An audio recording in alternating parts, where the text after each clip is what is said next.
Hello दोस्तों, स्वागत है आपका मेरे इस सैनिक समाचार चैनल में।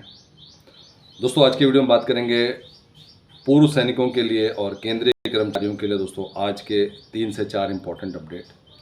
दोस्तों, जनवरी 2026 से जो आपका डीए है वो लगभग 61% जो है, जिस तरीके से पुराने डीए में बढ़ोतरी हो रही है, 2-2, 3-3% लगातार बढ़ रहे हैं। एक बार तो 4% भी हुआ था, तो वो कहीं ना कहीं दोस्तों 61% है, हो जाएगा। और इसके साथ साथ अगर हम बात करें 1/1/2026 से 8वां वेतन आयोग जो है कंफर्म है कि लागू हो रहा है। और एक बार फिर से दोस्तों क्लियर कट है कि अभी तक सरकार की तरफ से कितना फिटमेंट फैक्टर होगा और कितना जो है आपका सैलरी में बढ़ोतरी होगी, वो कहीं से भी अभी तक जो है किसी तरह की ऑर्डर की घोषणा नहीं हुई है। लेकिन जो अनुमान लगाया जा रहा है, और अनुमान भी प्रैक्टिकल लगाया जा रहा है, कि जो अभी 18,000 मिनिमम पे है वो बढ़कर दोस्तों 25,000 से 30,000 के बीच के होने की संभावना है। और जिस तरीके से 14% के आसपास 7वें वेतन आयोग में बढ़ोतरी हुई थी, तो उसी के आसपास जो है 8वें वेतन आयोग में भी बढ़ोतरी होगी। जिस तरीके से आप देख सकते हैं कि जो बहुत सारे पेंडिंग चीज़ें हैं जो सिर्फ़ और सिर्फ फाइनेंस डिपार्टमेंट पे जो है की घोषणा के लिए वेट कर रहे हैं।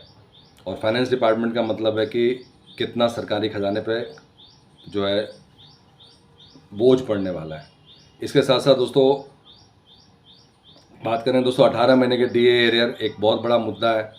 वो भी सिर्फ और सिर्फ जो फाइनेंस डिपार्टमेंट है उसके ऊपर है, क्योंकि अगर 18 महीने के डीए एरियर को दिया जाए, अभी तक कहीं से भी जो है कोई भी पॉजिटिव न्यूज़ नहीं है कि दिया जाएगा।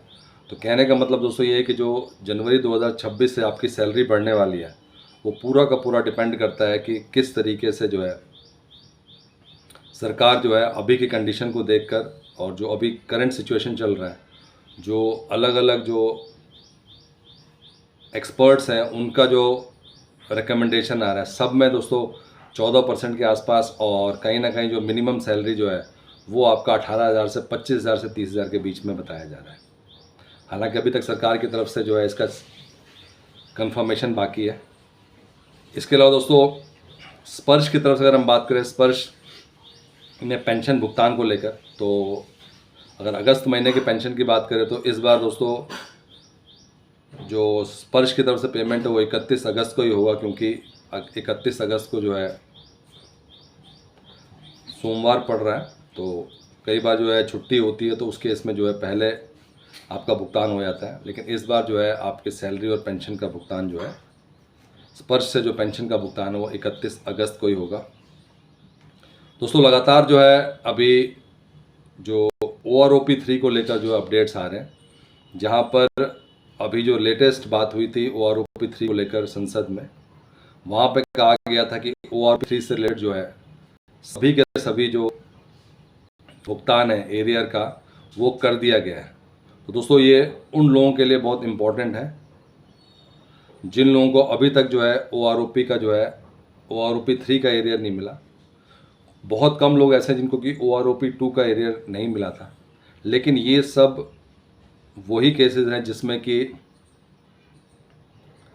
कोई टेक्निकल ग्लिच से या नॉन पेमेंट सर्टिफिकेट जो है बैंक देता है, क्योंकि सबसे ज़्यादा प्रॉब्लम आई थी जो कि माइग्रेशन में जो है जिनका लेट माइग्रेशन हुआ है, उन तब तक जो है लोगों को जो है OROP 2 का एरियर मिल गया था। तो उस केस में दोस्तों बैंक की तरफ से नॉन पेमेंट सर्टिफिकेट, और सबसे पहली बात है कि आपको चाहे वो OROP 3 के एरियर का पेंडिंग है या OROP 2 के एरियर का, उन सब के लिए आपको जो है ग्रीवेंस डालना पड़ेगा। अगर आप स्पर्श में लॉगिन करते हैं तो स्पर्श में भी जो है ग्रीवेंस का प्रावधान है। आप वहाँ पे ग्रीवेंस डाल के जो है जो भी आपको अभी तक एरियर का भुगतान नहीं हुआ है वो वहाँ से कर सकते हैं आप। तो दोस्तों OROP 3 का सरकार की तरफ से कोई भुगतान नहीं होने वाला।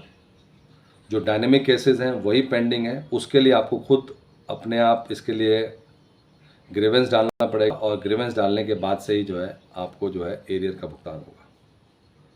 दोस्तों इसमें जो अभी क्वेश्चन आंसर सेशन हुआ था, जहाँ पर ये हम जो बात कर रहे हैं वो सरकार की तरफ से क्लैरिफाई है।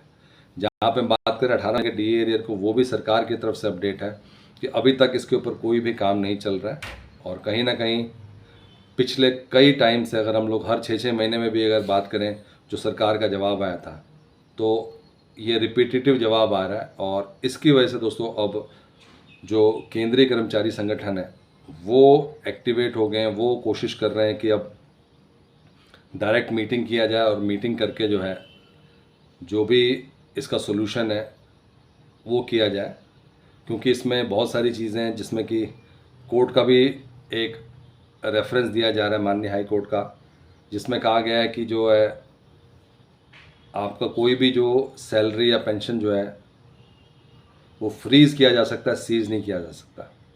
दोस्तों कहीं ना कहीं जो लेटेस्ट अभी सरकार की तरफ से जवाब आया और ये जवाब बिल्कुल सिमिलर है जैसे पहले जवाब आया था, तो उसको लेकर दोस्तों अब कहीं ना कहीं जो केंद्रीय कर्मचारी संगठन है वो कोशिश कर रहे हैं कि इसको जल्द से जल्द जो है सरकार से बात हो और उसके बाद से जो है बेनिफिट किया जा सके। अगर वीडियो पसंद आए तो उसको लाइक कीजिए, शेयर कीजिए और सब्सक्राइब करना ना भूलें।